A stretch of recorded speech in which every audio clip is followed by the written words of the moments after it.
Welcome to another video installation guide provided by Advanced Sport Touring. Today we're going to be installing the passenger floorboard kit. This kit comes with two main components. The one on the right is the floorboard, and the one on the left is what replaces your stock foot peg. You can see that both these pieces have matching serrations. They fit together, and this allows you to adjust the floorboard to anything that's comfortable for your passenger. We're going to start by removing the factory hardware that's holding the foot peg in place. You'll see that there is a pin on the end that this has to be removed. The best way to do it is going to be with a set of needle nose pliers.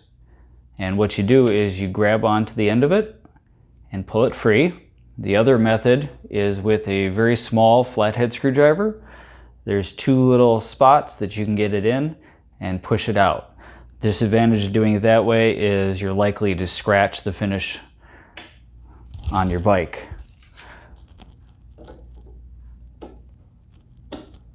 So that just pops right off. And then you need to be mindful that there is two ball bearings and two springs that want to fly everywhere in your shop and never to be found again. So what we're going to do is we're going to pull out the fastener. We're going to cup this entire area and then slowly wiggle it free because we want to capture the springs and the ball bearings.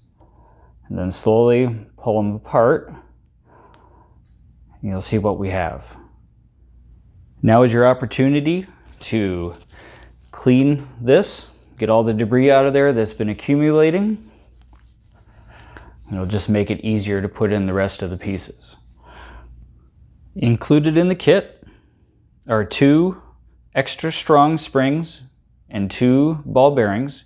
We're going to be using one of the strong springs and ball bearings on each side, and we're going to use one of the stock springs and ball bearings on each side.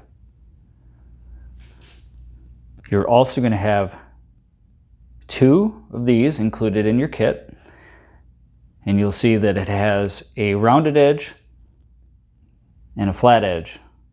The rounded edge is always going to go up, and it's going to be the opposite on the other side. The rounded edge is still going to be up, it's just the holes are going to be pointing in a different direction. So what we're going to do is we're going to take one of each of the springs, and it doesn't matter if you have the extra strong one in the back or the front. Take one of each of the ball bearings.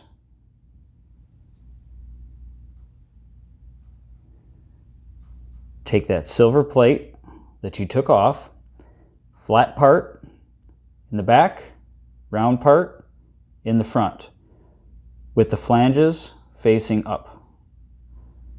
Set it on, and then compress it.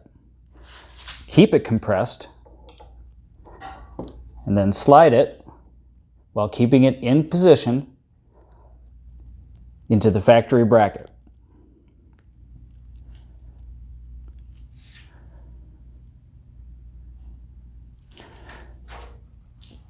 Take the stock fastener and slide it through. And you'll probably have to wiggle it around to get everything lined up. Take the stock clip, and this fits into a groove that's on the bottom of the fastener.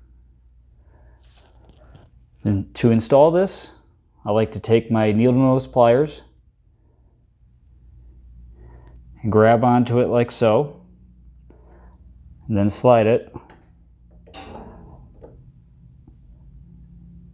onto that ridge or groove,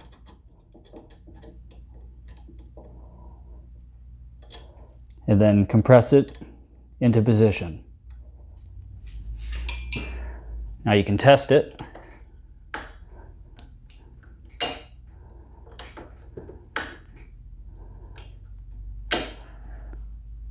And that portion of the installation is complete. Now we're going to take our floorboard, and it's designed to have the longer edge pointed forward. You can have it at any angle you want.